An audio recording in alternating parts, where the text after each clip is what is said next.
भगवान शिव ने कहा, हे गौरी, पर्वतराज हिमालय पर गंगा के तट पर तुमने अपनी बाल्यावस्था में अधोमुखी होकर घोर तप किया था। इस अवधि में तुमने अन्न ना खाकर केवल हवा का ही सेवन के साथ तुमने सूखे पत्ते चबाकर काटी थी। माघ की शीतलता में तुमने निरंतर जल में प्रवेश कर तप किया था। वैशाख की जला देने वाली गर्मी में पंचाग्नि से शरीर को तपाया। श्रावण की मूसलाधार वर्षा में खुले आसमान के नीचे बिना अन्न जल ग्रहण किए व्यतीत किया। तुम्हारी इस कष्टदायक तपस्या को देखकर तुम्हारे पिता बहुत दुखी और नाराज होते थे। तब एक दिन तुम्हारी तपस्या और पिता की नाराजगी को देखकर नारद जी तुम्हारे घर पधारे। तुम्हारे पिता द्वारा आने का कारण पूछने पर नारद जी बोले कि गिरिराज, मैं भगवान विष्णु के भेजने पर यहाँ आया हूँ। आपकी कन्या की घोर तपस्या से प्रसन्न होकर वह उससे विवाह करना चाहते हैं। इस बारे में मैं आपकी राय जानना चाहता हूँ। नारद जी की बात सुनकर पर्वतराज अति प्रसन्नता के साथ बोले, श्रीमान, यदि स्वयं विष्णु जी मेरी कन्या का वरण करना चाहते हैं तो मुझे क्या आपत्ति हो सकती है। वे तो साक्षात ब्रह्म हैं।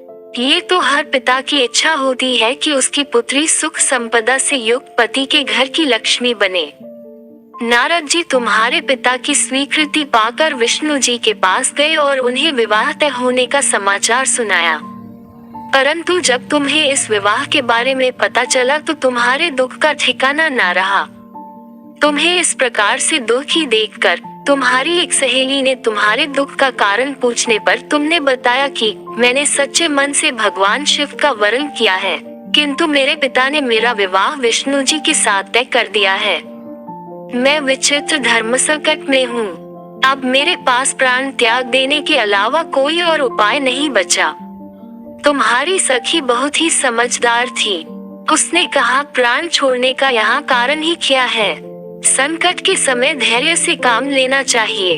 भारतीय नारी के जीवन की सार्थकता इसी में है कि जिसे मन से पति रूप में एक बार वरण कर लिया, जीवन पर्यंत उसी से निर्वाह करे। सच्ची आस्था और एकनिष्ठा के समक्ष तो भगवान भी असहाय हैं। मैं तुम्हें घनघोर वन में ले चलती हूँ जो साधना थल भी है और जहाँ तुम्हारे पिता तुम्हें खोज भी नहीं पाएंगे। मुझे पूर्ण विश्वास है कि ईश्वर अवश्य ही तुम्हारी सहायता करेंगे। तुमने ऐसा ही किया। तुम्हारे पिता तुम्हें घर में न पाकर बड़े चिंतित और दुखी हुए। वो सोचने लगे कि मैंने तो विष्णु जी से अपनी पुत्री का विवाह तय कर दिया है। यदि भगवान विष्णु बारात लेकर आ गए और कन्या घर पर नहीं मिली तो बहुत अपमान होगा। ऐसा विचार कर पर्वतराज ने चारों ओर तुम्हारी खोज शुरू करवा दी। इधर तुम्हारी खोज होती रही, उधर तुम अपनी सहेली के साथ नदी के तट पर एक गुफा में मेरी आराधना में लीन रहने लगी। भाद्रपद तृतीय शुक्ल को हस्त नक्षत्र था। उस दिन तुमने रेत के शिवलिंग का निर्माण किया।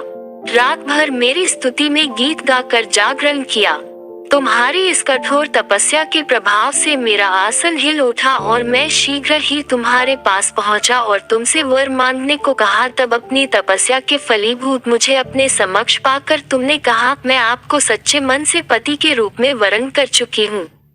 यदि आप सचमुच मेरी तपस्या से प्रसन्न होकर यहाँ पधारे हैं तो मुझे अपनी अर्धांगिनी के रूप में स्वीकार कर लीजिए। तब तथास्तु कहकर मैं कैलाश पर्वत पर लौट गया। प्रातः होते ही तुमने पूजा की समस्त सामग्री नदी में प्रवाहित करके अपनी सखी सहित व्रत का वरण किया। उसी समय गिरिराज अपने बंधु बांधवों के साथ तुम्हें खोजते हुए वहां पहुंचे। तुम्हारी दशा देखकर अत्यंत दुखी हुए और तुम्हारी इस कठोर तपस्या का कारण पूछा। तब तुमने कहा, पिताजी, मैंने अपने जीवन का अधिकांश वक्त कठोर तपस्या में बिताया है। मेरी इस तपस्या के केवल उद्देश्य महादेव जी को पति के रूप में प्राप्त करना था।